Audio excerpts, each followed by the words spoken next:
All right, what's up, guys? How's it going? Another wonderful Q&A cafe.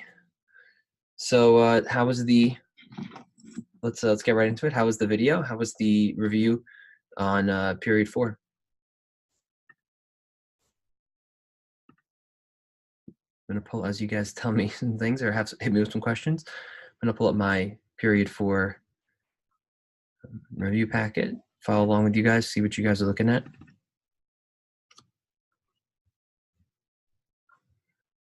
Got into some of the early explorers, some of the technology behind it. So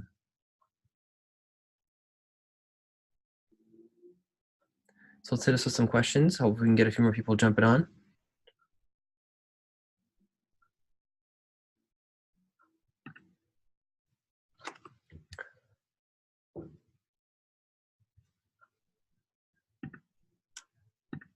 All right.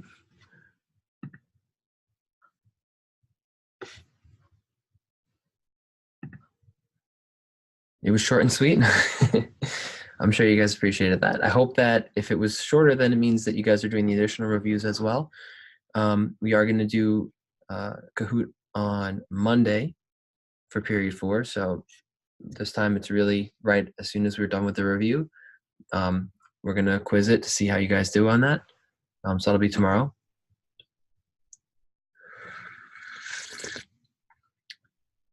So what questions do you have? Hit me with some questions, guys. That's why we're here.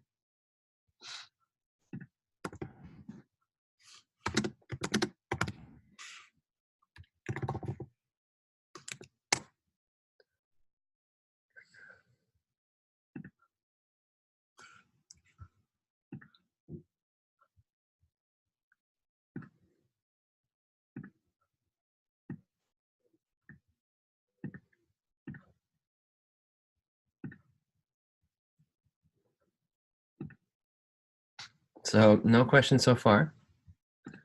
Nothing in Q&A. We've forgotten why we came today. Let's see if we can get some more people. Let's get on the Instagram. Let's live it up. All right. See how we can do here. What is up, Instagram people? It's the Global Con here, Mr. Casey. We are currently in our Q&A cafe trying to get some questions from you guys on period 4 of AP World. So if you guys have any questions, hello there. If you guys have any questions about anything from period 4, hit me up. Start sending them either here or in the real live stream on Zoom. Any questions you guys have about anything from period 4?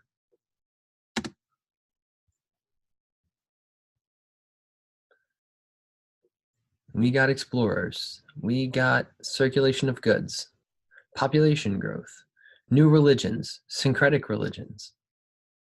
We've got coerced labor, a little bit of everything today.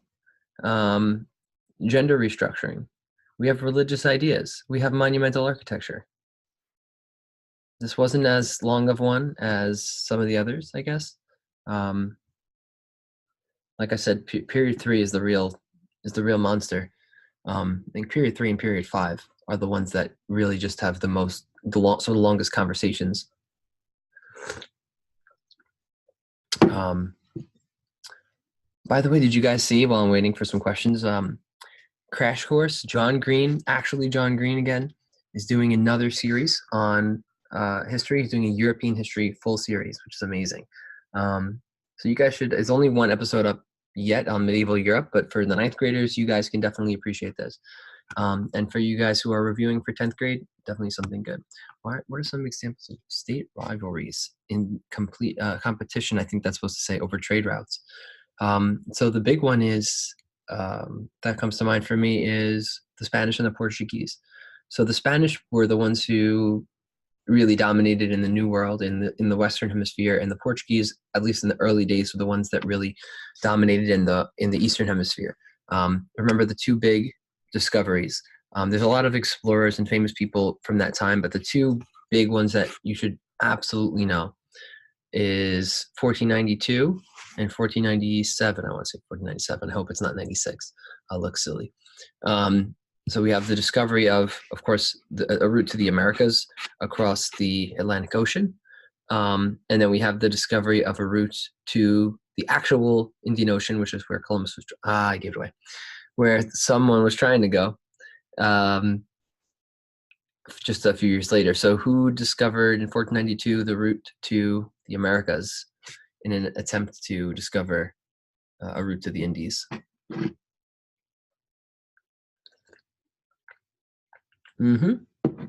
Cristobal Colon, Christopher Columbus.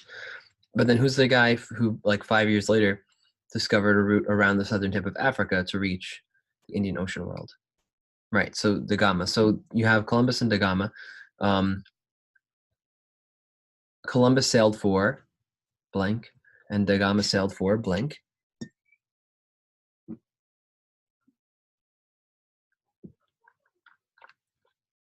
That means you fill in the blanks, guys. Who we got here? Oh, we got somebody new. Hey, what's up, dude? So where did they? Columbus sailed for. So which one? Which one's Portuguese? Do you guys know? Here, the baby's up. Come on, guys. If we get 40 people, yo, you people who are watching on Instagram, if you jump on the live stream on Zoom, we get 40 people on Zoom, the baby makes a cameo. All right, let's make it happen. So no, Columbus is not Portuguese. Da Gama is actually from Portugal. Columbus, we know who he sailed for. No, I'm not live streaming to YouTube. I'm live streaming to enough places right now. They won't let me live stream, man. They said that I'm not cool enough or something. They won't let me live stream. So I have to upload it after the fact. Columbus is a mystery. We don't know where he actually personally came from. Probably Genoa, which is in Western Italy, northwestern Italy. But he didn't sail for Italy. He sailed for another country. Yes, Spain. Thank you. So Columbus sailed for Spain, discovers the Americas. Da Gama sailed for Portugal, discovered a route to the Indies. And so that kind of carries forward, right? You can use that to remember that because they are, sailing for those countries, those are the countries that basically get first dibs in that part of the world. So that competition, Portugal does eventually also try to get into the Americas. Notably, what part of the Americas does Portugal now control? I'll try to pull up an image for you guys while we're getting to that. I want this.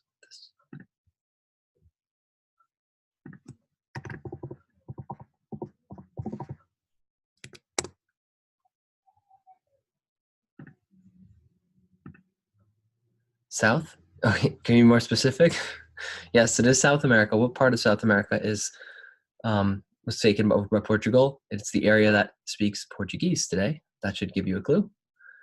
Most of South America, the primary language is Spanish, but there's one country that speaks Portuguese. Portuguese.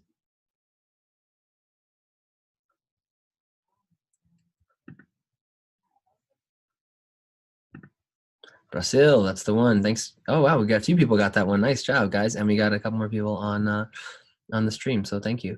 Yeah, so there was something called the Treaty of Tordesillas, where the Pope actually got involved because the Spanish and the Portuguese were fighting over territory in the Americas. And we know, like I said, the Portuguese also controlled much in, we're starting to expand into the Eastern Hemisphere, the Old World, as that's what we call it, as sometimes it's called. And the Pope got involved, and they basically made a dividing line for where each country would be entitled to basically control territory, control land. So here is, I'll pull up this picture for you guys. So let me see if I could share that with you. Yeah, so here's the Treaty of Tordesillas and the line of demarcation. Can you guys see my cursor as well, the arrow? Hopefully. So let me see, where's my chat? Can you guys see the cursor? Yeah, okay, good. So yeah, this line right here, is where they decided to draw. They actually moved a couple, at least once. It was originally a little bit further to the side, to the east. But they cut it off here basically, and so the early Brazilian settlements were in that region. Those of you who are watching on Instagram, you don't get to see the picture because you're doing it the fake way. You got to log in through Zoom. Go to mrkchistory.com/AP World Review, and you can click a button and you'll be on with us. So come on the real way, and then we can see the baby. So that was one conflict between the Spanish and the Portuguese. I think that's probably the main one. You can see where Spain and Portugal are. That's the main one that comes to mind for me. Was there anything else that they mentioned in the review in the video that gave you any additional examples that you wanted me to speak on?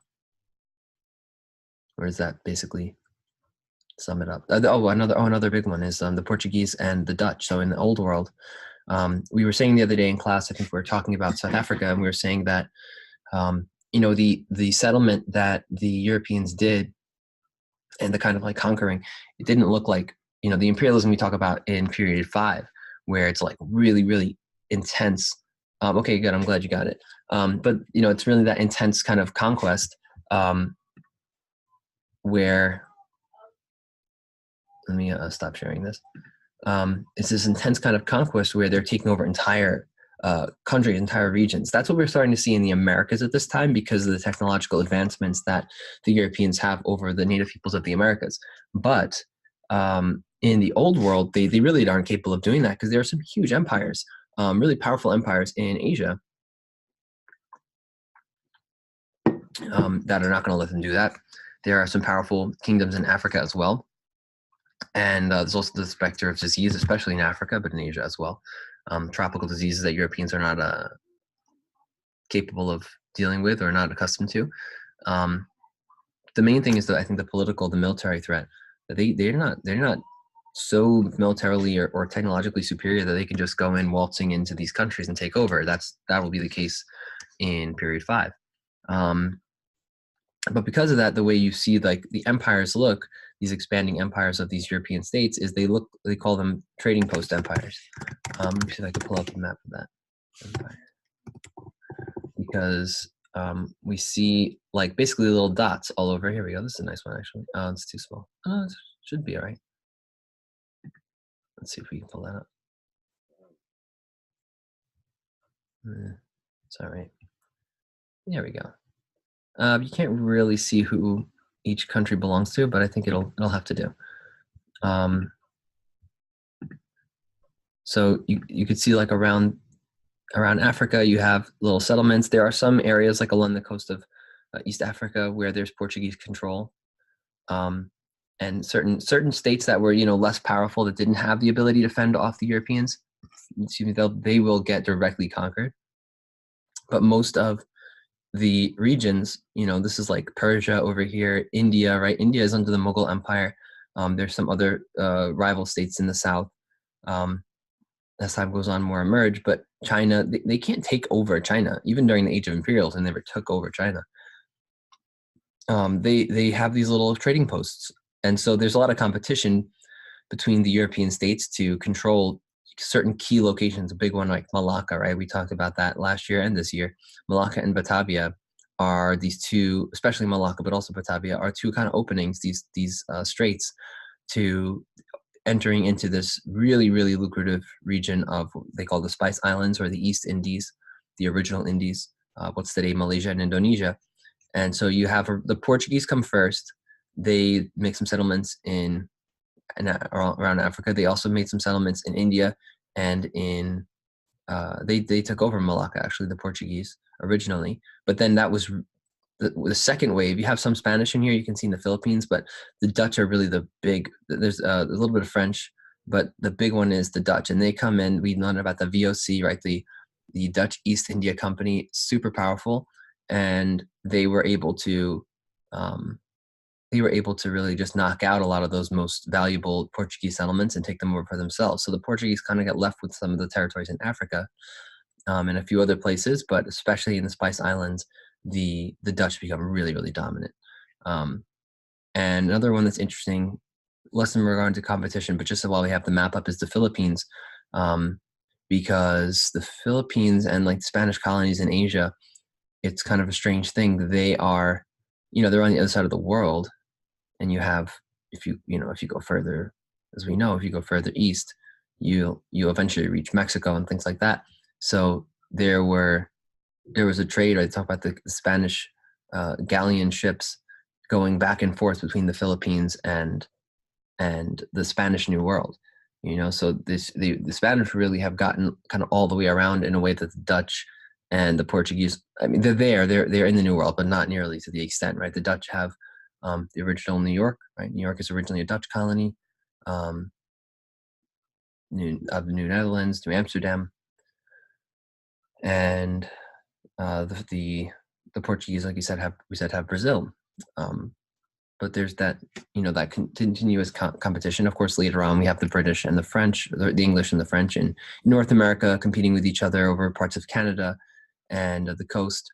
I actually didn't know this until a few years ago. It's kind of random, but New Jersey was owned by the Swedes for a little while, briefly. Sweden thought about getting into this game, and I guess they thought it was a little too crowded and said, you know what, maybe this isn't really for us. Hey, yes, new people, good. You agree? I'm so happy to hear that. Hey, while you're over here agreeing, if you guys want to log in on Zoom, that would be amazing. Get some more people. You can ask questions on here.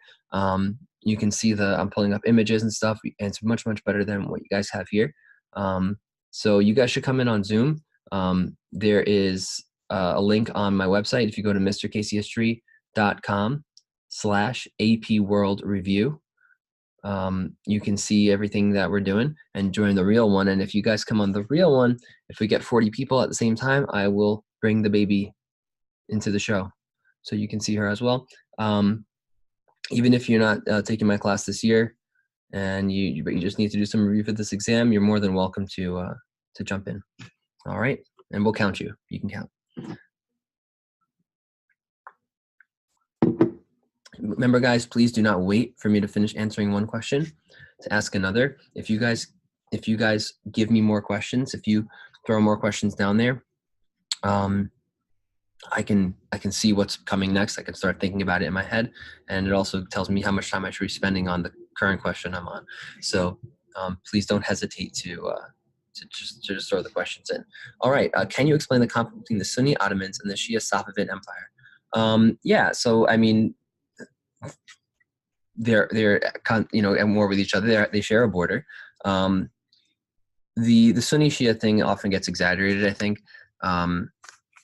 We see this a lot even today, and throughout history with politics, that people often use kind of those ideological and like identity terms as a way of talking about kind of us versus them. And so you have the Shia Safavids in Persia, and then the Ottomans, and they kind of cling to the Sunni identity. And so that becomes one way for them to say, okay, it's us against them. They're different, therefore, justifies fighting with them. But really, they're competing over some of the same territory. They're right on the edge of Mesopotamia. Obviously, that's a super valuable location, right? Pull a picture of the gunpowder empires. We don't want to forget, what's the third gunpowder empire besides the Ottomans and the Safavids?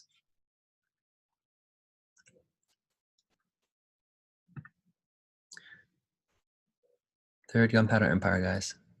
Who is it?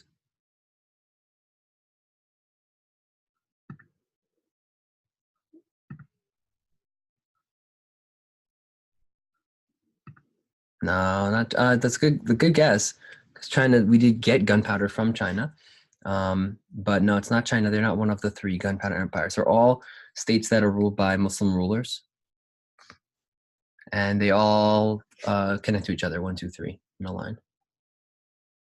So we have the Ottomans, we have the Safavids, and the Mughals. Nice. So who's the Chinese empire at the same time? We don't usually consider them a gunpowder empire, but who is the contemporary Chinese neighbor?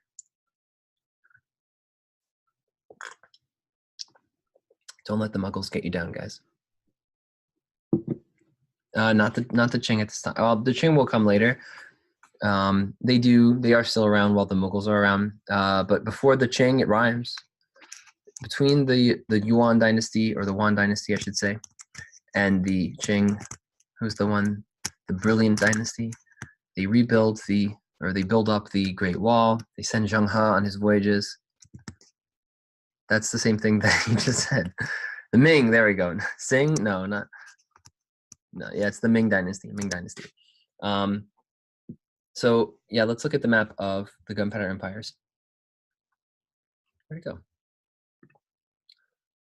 Hope you guys are enjoying the weather this weekend, getting outside a little bit. It's beautiful. Spring is happening. We've seen the flowers. Amazing, isn't it?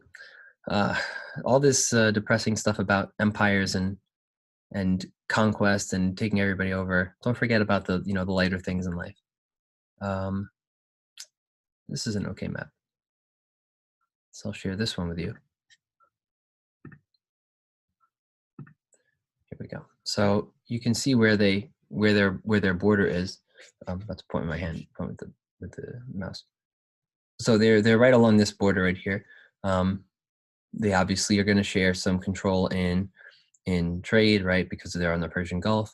And the Ottomans have pretty secure control over the Tigris and Euphrates, but that's an area where they could be in conflict. And they're also in conflict with the Mughal Empire on this border. The Safavids are interesting. They're kind of like, and I don't mean to say this in a mean way, but they're kind of like bootleg Ottoman Empire.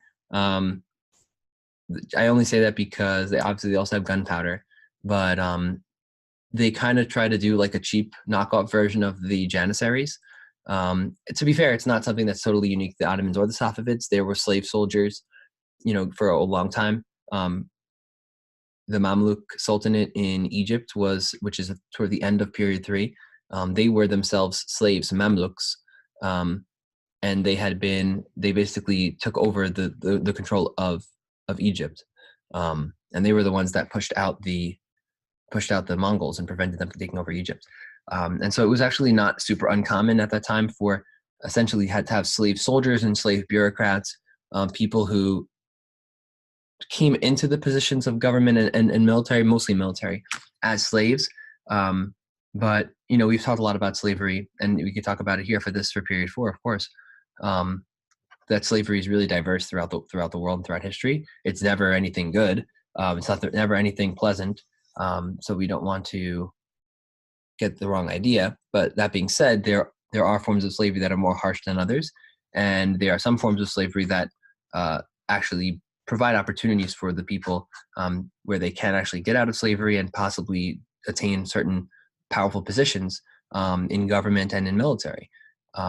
And that was the case certainly for the Ottomans with the Janissaries, who are kind of like they're very similar to slave soldiers, which we have seen practice in other states in the region, but they were like an update or really like a refinement. It's weird to say that, but a refinement of that system where they were taken as little children, and trained to be bureaucrats or soldiers. By bureaucrat, right, we mean government workers, government employees, civil servants, and they had this like deep loyalty to the state because they were kind of like indoctrinated from a young age. So obviously that's really like messed up, but it's very effective. The Safavids try to do a similar thing, but to my knowledge, they don't take people as children. They're just taking slaves and making them soldiers, and they do give them more advanced training. Both empires are trying to update their militaries, because of course we have this new technology, right? Gunpowder. And the militaries are trying to figure out how do we adapt to this, right? The states were used to having similar things. Like, it's not too different than what we saw in Europe. Hey, bruh, what's up?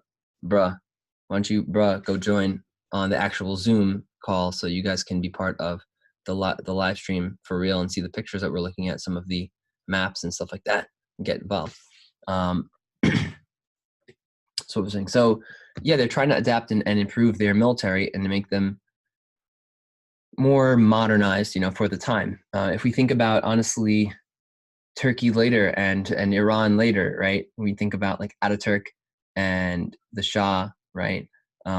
Reza Shah, they're neighbors. They're right next to each other, and they're again trying to modernize and update things.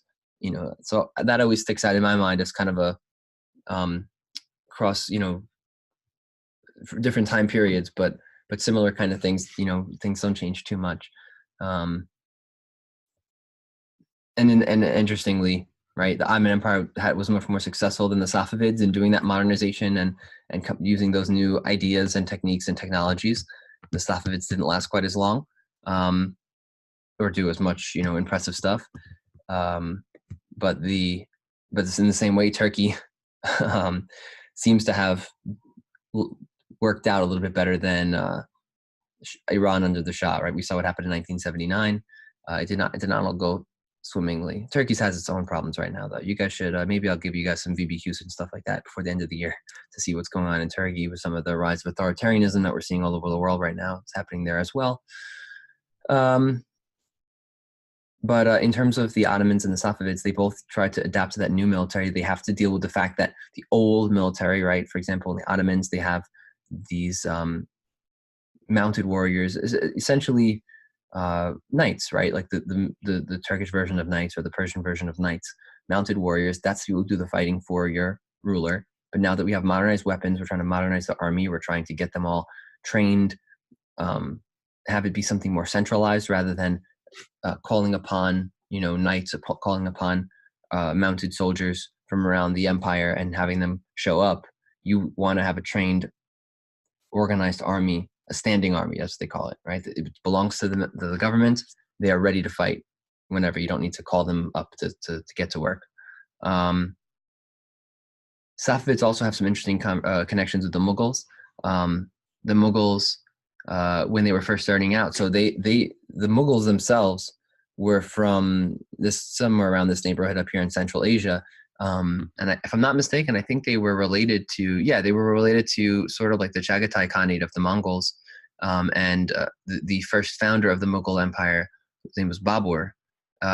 He claimed at least to be related both to Tamerlane, who was himself supposed to have been a descendant of the Mongols, and he was of Turkic ancestry or Turco-Mongolian ancestry, and also of Genghis Khan himself through his mother, if I'm not mistaken. And so that he had some kind of estate in Central Asia that he kind of had lost and then moved. We've seen this actually a few times in Indian history, that somebody who has control in Central Asia loses it and then goes south, and India is their like second option, their second choice. And so he ended up trying to take over northern India, and he reached out to the Safavids for help and said, hey, you guys have like gunpowder, right? You have cannons, and you also have some soldiers. Can we borrow some of those guys so we can take over India? And from what I remember reading about it, the Safavids were basically like, yes, you can, but can you be Shia? Can you switch from Sunni to Shia? And they were like, oh, definitely, of course. And then they took the guns and the soldiers and conquered India. And they were like, nah, chill, we're not going to become Shia. And I think that actually happened a couple of times. It might have been with Humayun, who was Babur's son. When he lost power, he pulled the same stunt with the Safavids.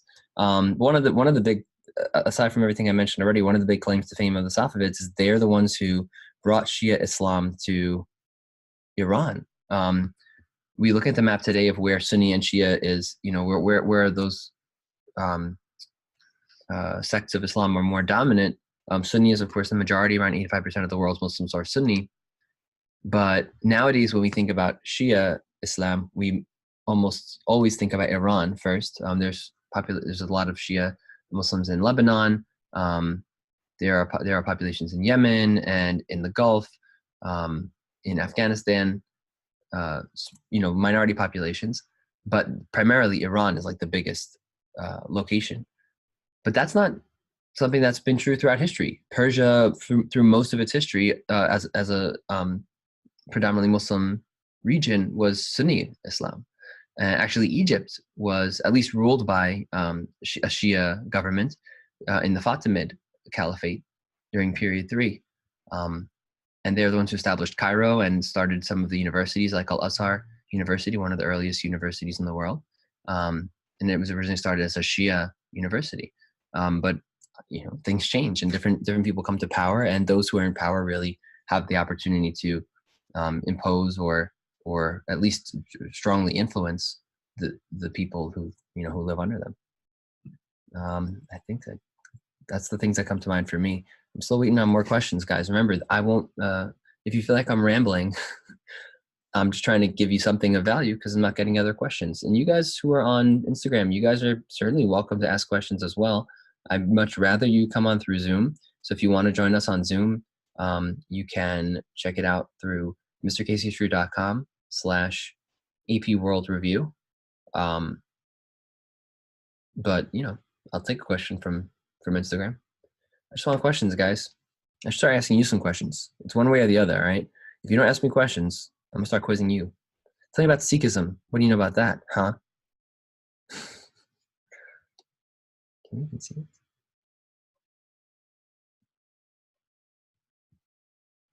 Tell me all about Sikhism.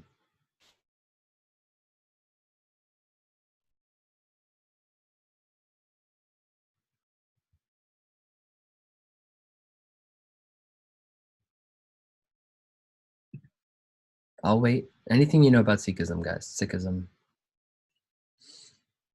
It's a syncretic religion, a combination of Hinduism and Islam. All right, good start. What else do you know? Whoa, what just happened? What is that? Somebody just copy and paste something. Come on, guys. I ain't reading that copy paste Wikipedia stuff. Bruh. Yeah, that's a bruh moment right there. That's a bruh moment. Give me your knowledge. I don't want to. I could Google it myself too. I'm not asking you because I don't know about Sikhism. I'm asking you because I wanted to see what you know. So, okay, monotheistic. Good. What else? What else do you associate with Sikhism? Any regions that you associate with Sikhism? That's a good thing to know that maybe people don't always focus on, but it's definitely something to have in mind.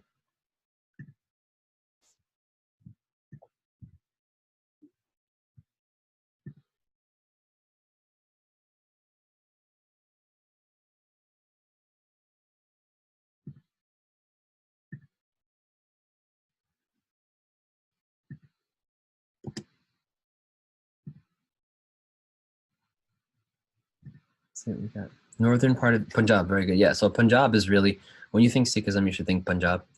We talked about Punjab a bit this year. In a couple of places, we talked about it in the early movement around Indian independence with the Amritsar massacre, which is a terrible event that happened in Punjab, in the city of Amritsar, which is the, not mistaken, the capital of Indian Punjab today.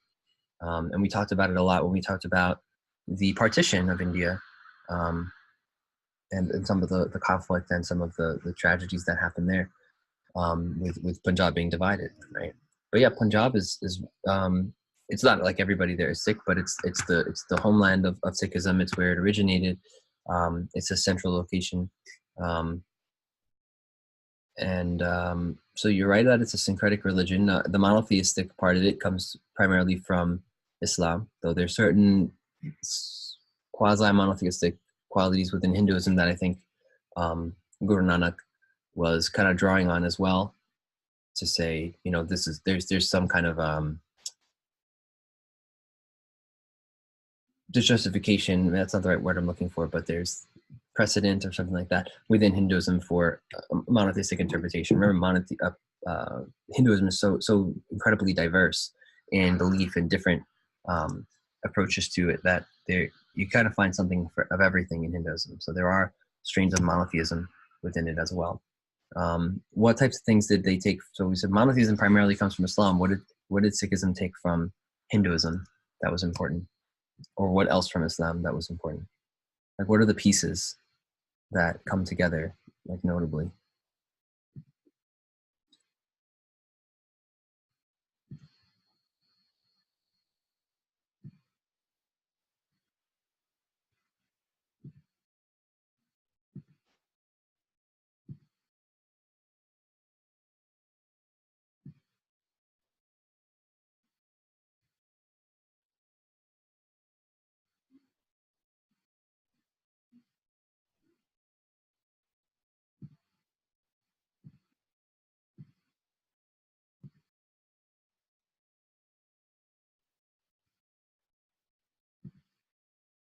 Okay, good. Yeah, karma, dharma. So some of the the elements of Hinduism that were more from the Shramana tradition, more from the non-Vedic part of things, um, we we see like more of a, the ideas about reincarnation, the ideas about karma and dharma, those things that kind of guide people's practice, but the foundational part is still monotheistic. And also, there's something important. We say if you are a new religion in India and you want to get followers, what do you need to not have? It's probably the one other thing I would say when it comes to the syncretic qualities of Hinduism, of Sikhism, that's important.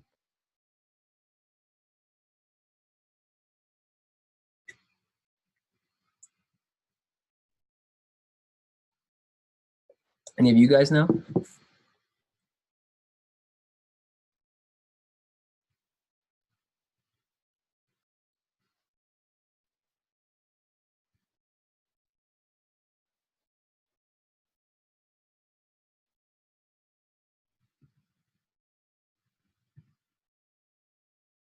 That's correct. The caste system. You've got to get rid of the caste system. Because that's targeting the poor because they don't have anything to lose. Exactly. Yes. We literally just talked about this the other day. We talked about the spread of Buddhism, spread of Islam. How do you ban somebody? Let's report.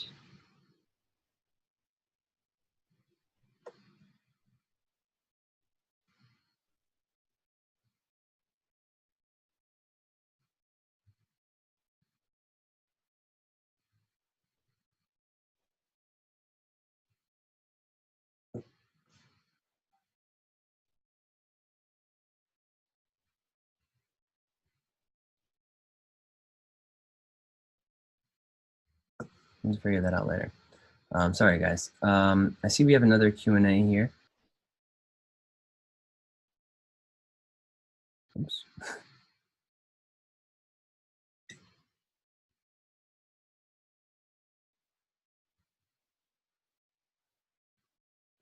Let's see what we got. Can you explain more about peasant labor in Russia? Anonymous. I don't know why it's anonymous. What do you want to know about it?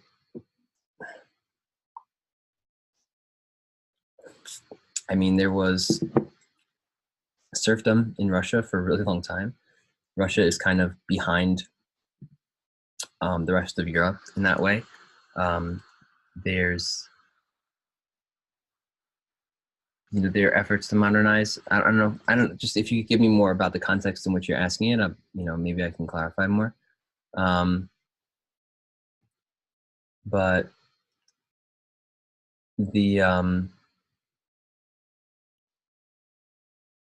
there's a kind of a back and forth, even going into period 5 and even into period 6 a bit with Russia, of kind of reform and repression. We see Peter the Great try to make a lot of reforms in Russia, and try to modernize the country. Again, this process of modernization, we really keep seeing it in many different places.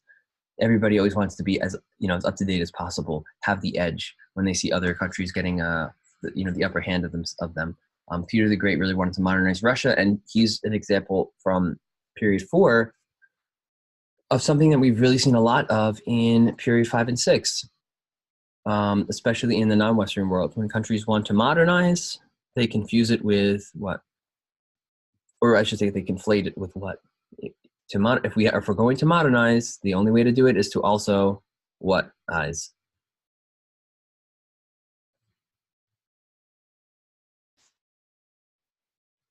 If we're going to modernize, yeah, there we go, Westernize.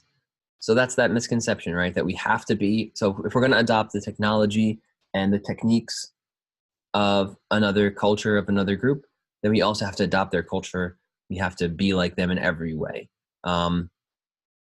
You see that both with people who are looking to take in that modernization, and also those who are imposing that quote unquote modernization on other people.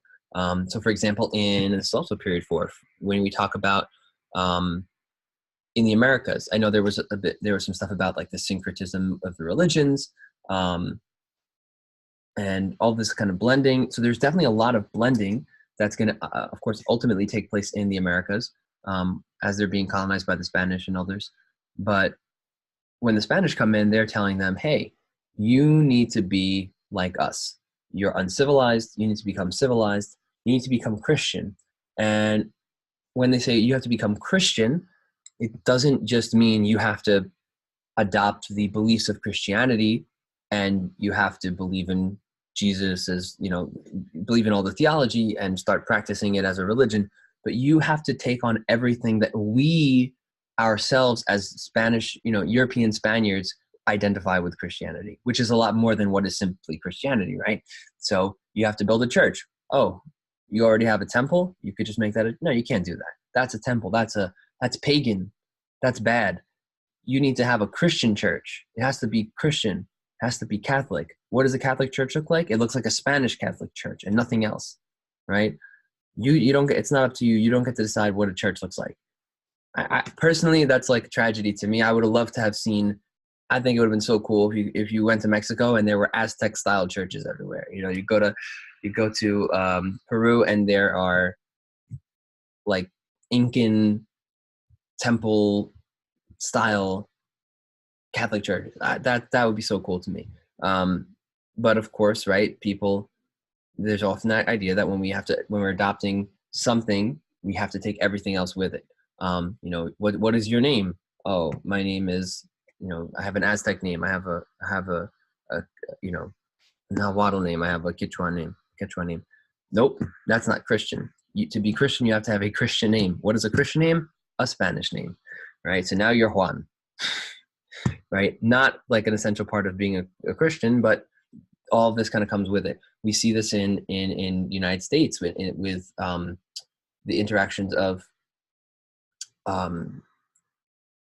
United States, white Americans with the Native Americans. And, this is not American history, so, it's not my specialty and I'm not going to go into the whole thing on it, but there were, I'm sure that some of our U.S. history teachers can tell you more about this, but there were efforts, throughout history with the United States trying to westernize and basically Americanize Native American populations. And sometimes that came by taking their children out of their custody and putting them into orphanages and making them go to American schools and using that as essentially like a cultural genocide to wipe out the Native American identities and, basically cause people to forget their history, forget their culture, forget their languages, and become white, right? Never white enough, right? Just white enough, just enough to not be considered bothersome or troublesome, but not white enough to be equal, right? That was what tended to happen, and I think you see similar things with the Spanish in Latin America, right? They want to, you have to adopt European culture because otherwise you're uncivilized. But even when you do it, we're still going to say that you're uncivilized. We're still going to see you as inferior. Modern concepts of race and racism, which are essentially the same thing, really develop in this period. This is where we see, I always say, I've said to you guys in class, this is the period where we see the invention of white people, right? In the sense of racialism, right, and racism. The white identity as a thing really becomes something during this period as Europeans start interacting with others, and in a more neutral sense, identify their own similarities with each other in contrast with the people they're interacting with as they're traveling much more widely and far. The farther you go, the more different people tend to be, and it really puts into sharp contrast their own similarities, but then in a more negative sense, because of the way they're interacting with those people and the horrible treatment in terms of slavery and colonization, racism is developed as a justification for that, and a way to say, well, now we are the superior ones, they are inferior, we have better weapons, therefore we must be somehow better. And that was where this really developed. And even our modern senses of racism, the modern construction of racism, the framework by which modern racism continues to exist is built around what the Spanish did. They based it off of the Inquisition when the northern Catholic kingdoms in Spain conquered the rest of the country from the Muslim states, and they took over the Muslim populations as well as the Jewish, hefty Jewish minority. they imposed the Inquisition, and they had a concept of blood purity that was based on religious background. That concept of blood purity then was translated during the same time period. It's happening in Spain. It's happening in the Americas pretty much simultaneously. Was applied on a racial basis, and that's where we get the racial construction and perceptions that we have today. And then, of course, that was then borrowed back to Europe by the Nazis for the Holocaust, right? When we talked about the Nuremberg laws, right, and blood purity laws, really all goes back to the Spanish. And I'm sure there were antecedents before that as well, but that's where probably the most famous examples of that. Please, I'm just gonna keep rambling if you guys don't hit me with more questions. Some of you guys are my wonderful sophomores. I see you guys on the gram. I don't know how many people are currently on, but we have tons of people joining on here. I don't want to wave at this guy. This guy's got some issues. I don't even know who this is. We'll find out later. But we have a lot of people who are on here on Instagram. Guys, jump in on Zoom on the actual real live stream. I'm just doing this to get your attention. That's the only reason I'm on here right now. I'm trying to get your attention so you join the real live stream. So where we were rambling about racism until somebody asked another question.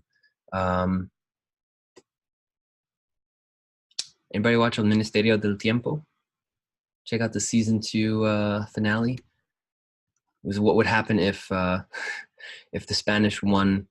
What would happen if the Spanish won the conflict with England, which is also during this period. King Philip II and Queen Elizabeth, the famous Spanish Armada that was defeated by the English when those two countries went to war, and kind of was obviously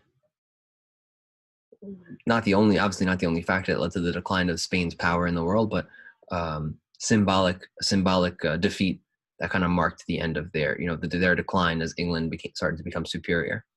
And the whole episode is what if Spain won? So they get some help from time travelers, and they win the war.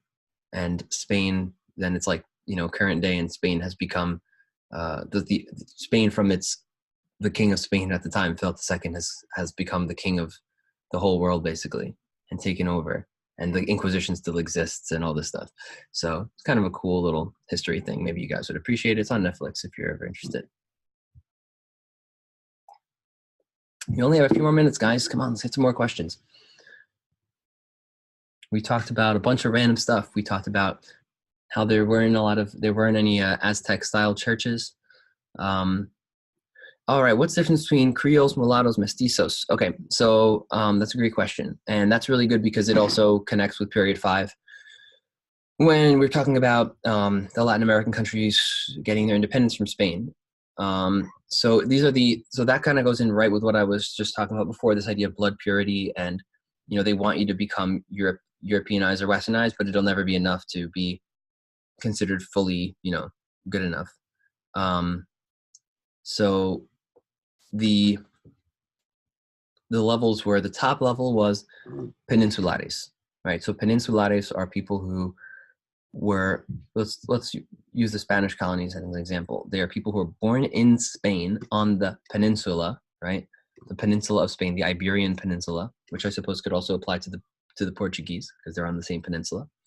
If you were, and you're 100% Spanish, so you're fully, we're this new idea of white. But if you were born in the Americas, if you were born in the Indies, right, then you were a Creole. So you were considered lesser, even though you have the same ancestry, full Spanish ancestry, just by being born in the Americas, that made you inferior. They saw you, kind of being born out in the wild. You weren't born back in Spain. You don't know what it is like to be a real Spaniard from Spain, the culture, all that stuff.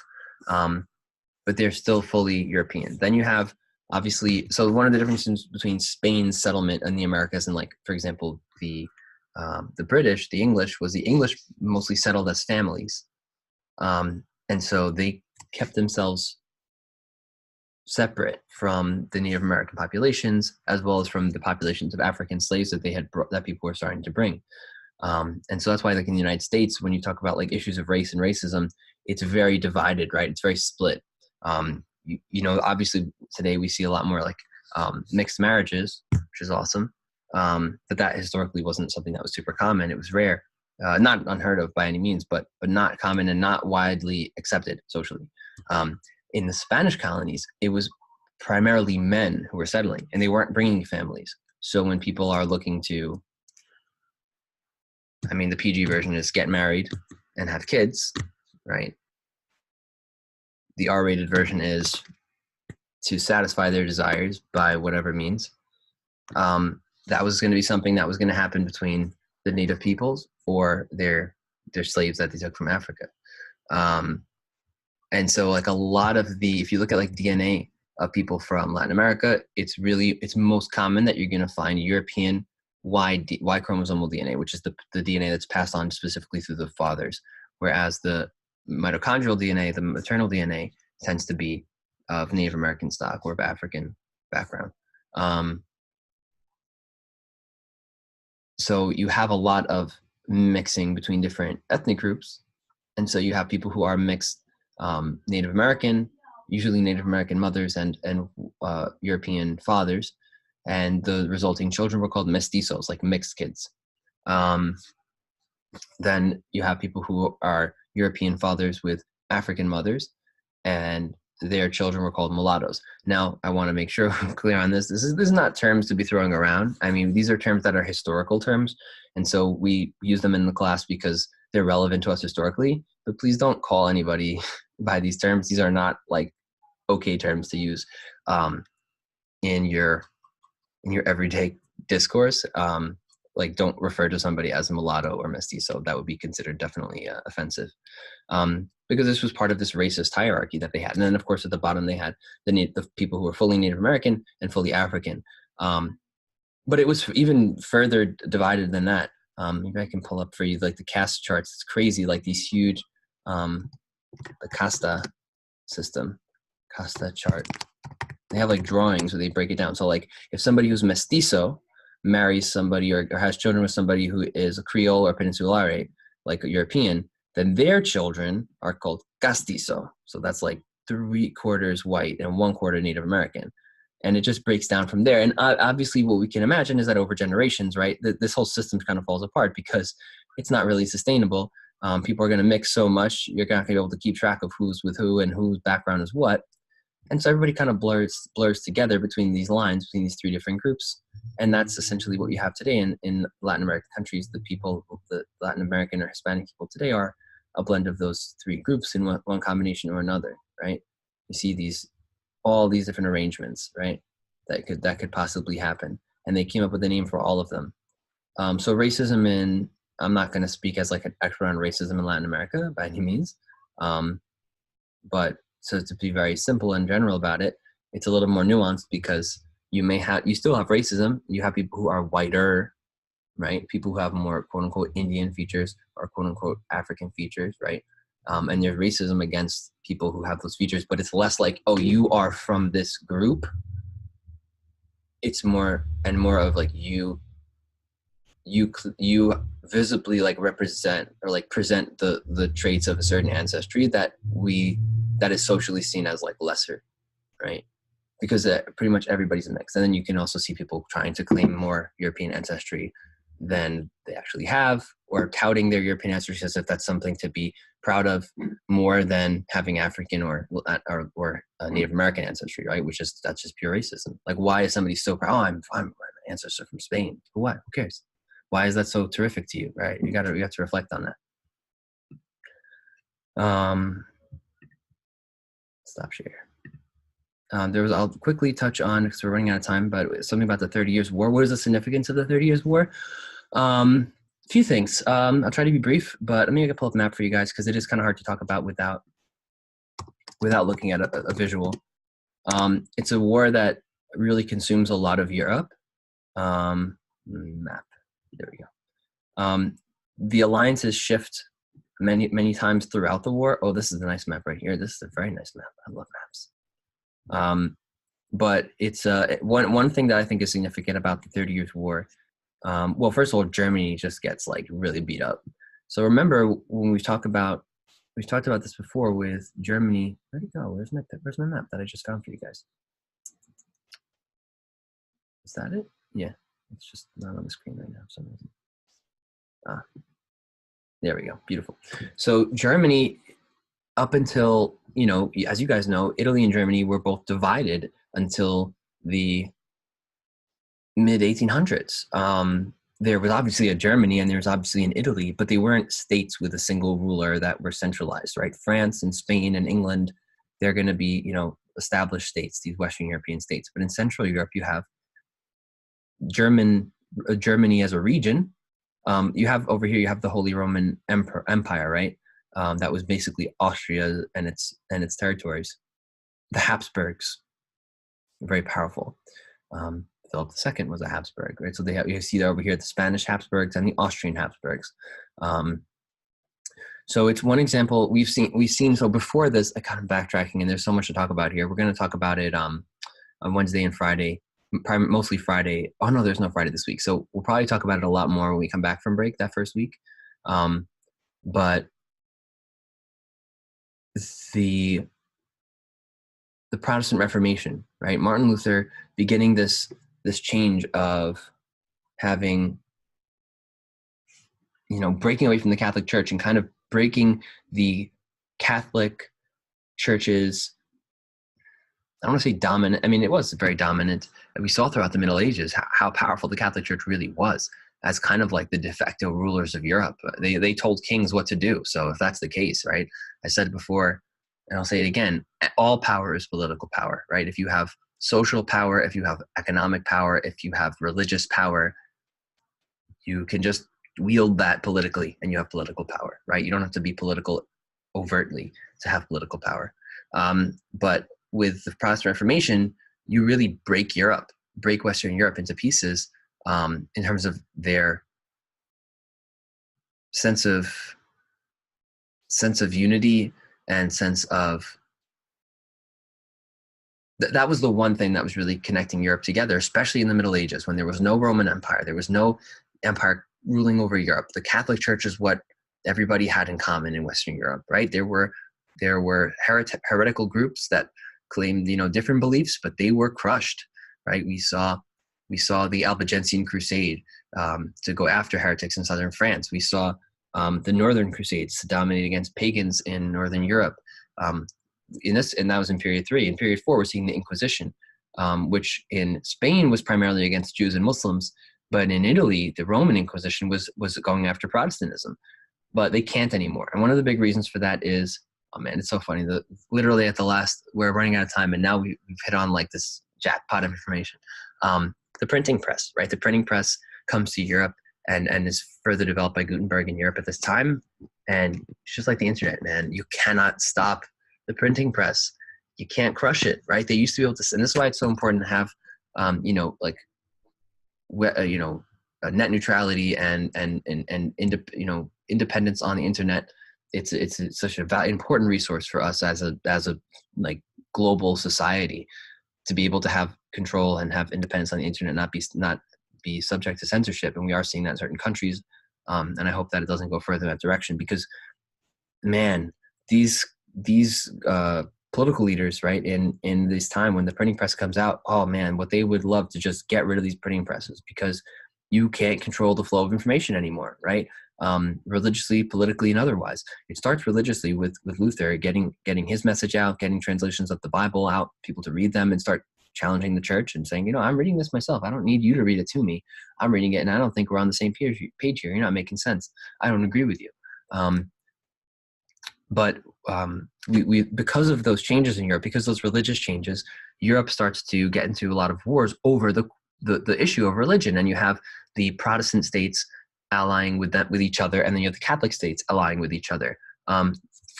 For the most part, the Protestant states tend to be further north, and the Catholic states tend to be further south. So like Italy and Spain are solidly Catholic. France is mostly Catholic, but kind of split. There are a lot of Protestant groups growing. Germany, the south is Catholic, but much of the north, and we said Germany and Italy are both divided. into smaller states. So many of the northern states have adopted Protestantism. You guys know in England, Henry VIII, because the whole divorce thing, he did his own like bootleg Protestantism where it's not really that much Protestantism. It's just enough to get divorced. So a lot of the wars before that, like I mentioned, the Spanish Armada, right? The Spain going to war with England, they were going to war in defense of, I believe it was the Netherlands, which was owned by, you can see it actually on this map, it was owned by the Spanish Habsburgs. And the Netherlands was Protestant and England was Protestant, and said, we're going to defend our Protestant neighbors, and we're not going to let you mess with them. But the 30 Years' War really changes that because it becomes a lot more political. People stop worrying so much about religion as the primary motivation for going to war, because you have alliances between, Catholic Catholic Spain against Catholic France, because they are coming from two different dynasties. If I'm not mistaken, the Bourbons in France at this time, at least, and the Habsburgs in Spain and in Austria. A lot of the countries are getting concerned by the power of the Habsburgs. So this kind of breaks down and becomes very political. It's like I think it's certainly not the very beginning of this, but for me, just thinking about it now and everything we've talked about, in our class this year, reminds me of some of these just crazy swapping alliances that we've seen in Europe, over the last couple hundred years, or 400 years, really, since the 30 Years' War. Of it's just like, okay, which empire, which state is it going to be convenient for me to ally with at this particular moment for whatever particular reason? And 30 years from now, I might completely change my mind, and I might want to ally with another country for a different reason because things have changed. That kind of political chaos or conflict, back and forth, shifting alliances, we saw it lead us into. We saw the 7 Years' War. John Green has a video on the 7 Years' War. If you want to catch up on that, also known as the French and Indian War. Some people call it the First World War, because it was at a time when the colonies were, they were just getting started with that, and it was taking place all over the world. And then, of course, World War One, is the big one of alliances, right? The issue of who are you going to ally with and on what basis, and even the Crimean War, which is we didn't really talk about it this year. I talked about it last time I taught 10th grade. But I was out on leave when you guys were covering that stuff, so I didn't get to really bring it in. But there you see like conflicts that are, that kind of the difference between the alliances over religion versus what's politically convenient. So you have like fighting against Russia on behalf of the Ottoman Empire by England and France, even though they're Christian and Russia is Christian, and you think that they'd all want to work together against the Ottomans. But if Russia gets too powerful, then that's a problem. So, things just keep changing. So that's something that comes to mind with the 30 Years' War for me. But it was really destructive to Germany. And I think also played a role in some of the changes that would happen going forward for Germany into period 5 as well. Live video ended. Okay. I don't know why, but it did. So I think since my live video crashed, it's a good time to end. We were a little bit over anyway. So thank you guys for joining us today. We did not quite hit 40 to get the baby in, but maybe we have at least one more of these. I'm not positive yet, but I think I'll probably do one on the Sunday at the end of spring break, because I hope that you guys are going to really use spring break to crush it on review and really, really just like dig into the review materials, dig into the videos, dig into everything that we've been going through, and find out what do I still need help with. And hopefully you guys will have a million questions for me, because that would be awesome. I would love to be getting questions like one after another, after another, after another. Just like I want to be running out of time to answer questions throughout the video. So thank you guys for joining. You guys are awesome. Love you guys. Appreciate you guys for jumping on. I'm glad I can do this for you. So hopefully you'll see each other tomorrow, and enjoy the rest of your day. Yeah, you're welcome. You're very welcome. My pleasure. And don't let the muggles get you down.